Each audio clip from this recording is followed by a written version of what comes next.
Baiklah, pada chapter kali ini berjudul Turunnya Petir. Flashback ke masa lalu, Leo berbicara dengan mantan direkturnya. Leo menyangkal perintah dari direktur tersebut. Jadi Leo meminta untuk membunuhnya karena orang gila itu telah membunuh 10.000 orang. Namun direktur tersebut menolak. Saat ini tidak bisa yang mereka lakukan karena perintah dari atas sudah turun untuk tidak melakukan intervensi. Seperti yang diketahui, ia sendirian membantai 10.000 orang termasuk 11 para ranker tingkat lanjutan. Membunuh satu orang membuat seseorang menjadi seorang pembunuh. Membunuh puluhan orang membuat seseorang menjadi pembunuh berantai. Membunuh ratusan orang membuat seseorang menjadi gila. Tapi membunuh 10.000 orang sendirian membuat bakat yang tidak tertandingi di mata seseorang. Menyerahlah Leo. Garinca dia adalah seseorang yang dipilih oleh Shinsu. Kembali ke chapter sekarang, di mana Urek telah membunuh Leo dengan bongkahan di tangannya. Urek pun lalu beranjak pergi.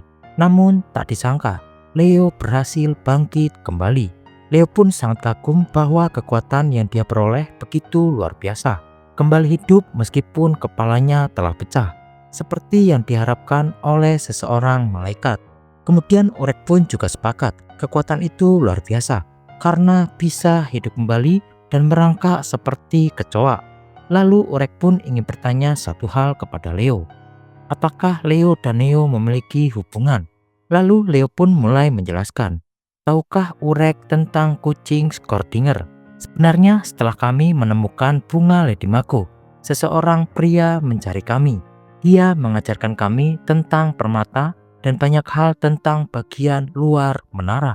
Urek yang mendengar hal itu sangat terkejut karena pria itu tahu tentang luar menara. Lalu Leo kembali menjelaskan bahwa pria itu hanya tinggal beberapa hari di sini lalu pergi. Lagi pula pria itu melihat kami dan berkata, kami seperti kucing Skordinger. Pria itu memberitahu kami tentang kucing miskin itu bisa terkunci selamanya. Keberadaan kucing hidup dan kucing mati bisa hidup berdamai sampai kotak dibuka untuk diperiksa. Dan kemudian dia berkata, jika tutup kebenaran akan terbuka dan terverifikasi mana di antara keduanya yang nyata. Salah satu dari dua orang harus menghilang dari dunia ini. Kalian seperti kucing itu. Hubungan yang jika satu benar, yang lain pasti palsu. Salah satu di antara kami adalah kucing mati. Itulah hubungan kami. Namun sampai kotak kebenaran terbuka, kami bisa hidup bersamaan. Jadi pada akhirnya, kami berdua punya keinginan pada Lady Mako. Keinginan kita berdua yang pertama adalah untuk mengetahui siapa di antara kami yang sebenarnya.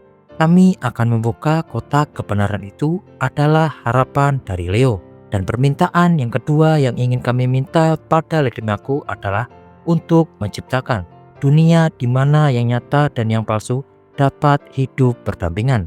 Seperti yang dikatakan pria itu, jika Lady Mako menjadi ratu baru di menara ini dan dapat mengubah hukumnya, kemudian ini akan jadi dunia di mana Neo seorang reguler dan juga Leo seorang ranker bisa ada. Itulah mengapa kami berjuang untuk itu. Kemudian Leo pun mengeluarkan pelatihnya kembali untuk menyerang Urek. Namun dengan santai, Urek bisa menangkis dan bahkan menangkap Leo lalu membantingnya ke tanah. Panel lalu berpindah ke dalam bunker. Rohan terhempas ke tanah setiap kali mencoba melarikan diri dan pada akhirnya kembali ke tempat ini.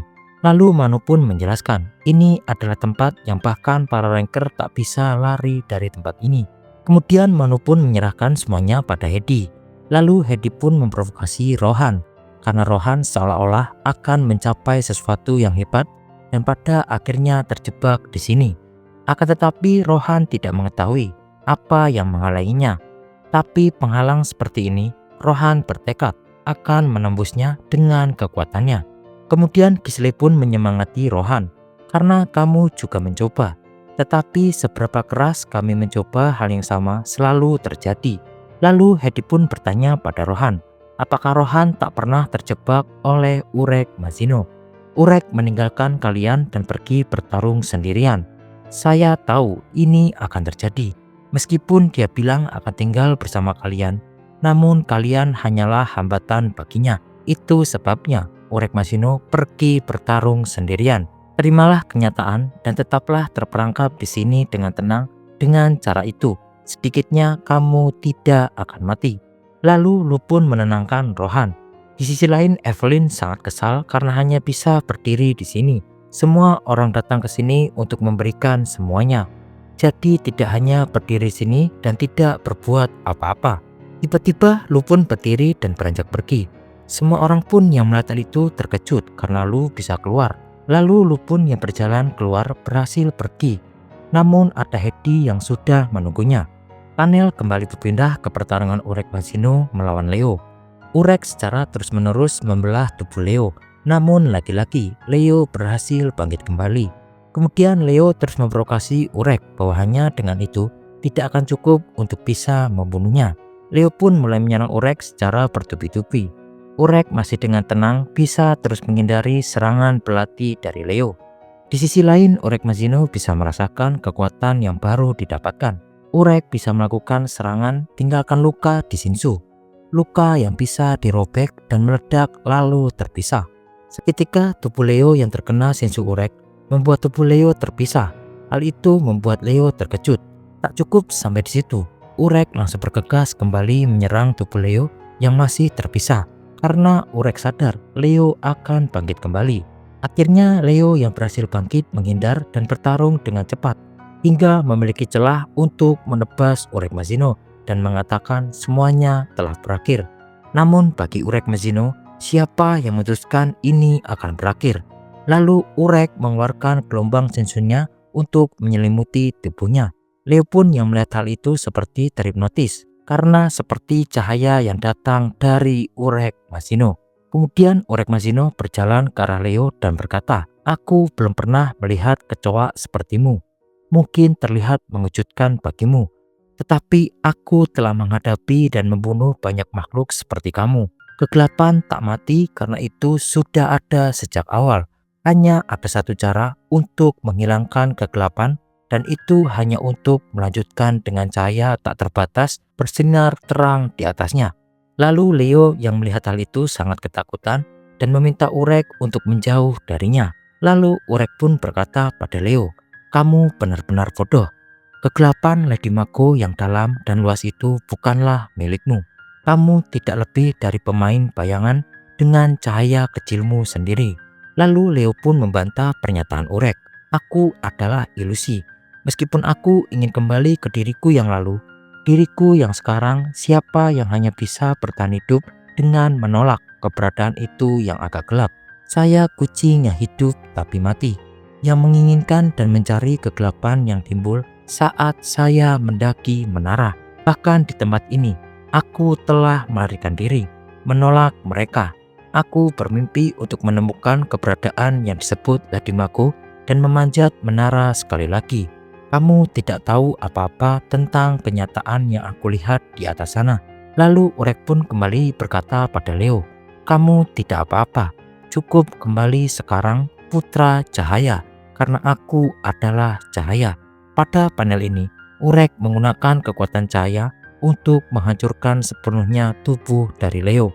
Setelah Urek memusnahkan Leo, Urek pun akan menghampiri Neo. Jadi ada yang lain di dalam menara ini. Mimin kurang mengerti maksud dari perkataan Urek ini, entah tentang Neo atau tentang ada orang lain selain Mako yang berada di menara ini. Ditutup pada chapter kali ini. Di waktu yang sama berada di tempat pulau ujian para Scout, sebuah kilatan cahaya petir turun di pulau tersebut tepat di logo keluarga Kun. Sepertinya logo itu adalah metode untuk teleportasi keluarga Kun. Lalu muncullah 3 orang yang turun dari langit menggunakan petir. Dan ternyata yang turun adalah 2 pengawal dari keluarga Kun dan juga kepala keluarga Kun Ethan. Lalu kepala keluarga Kun Ethan pun bertanya, "Di mana ini? Apakah ini adalah tempatnya?" Baiklah, sekian pembahasan untuk chapter kali ini. Terima kasih dan sampai bertemu di next video. Bye bye.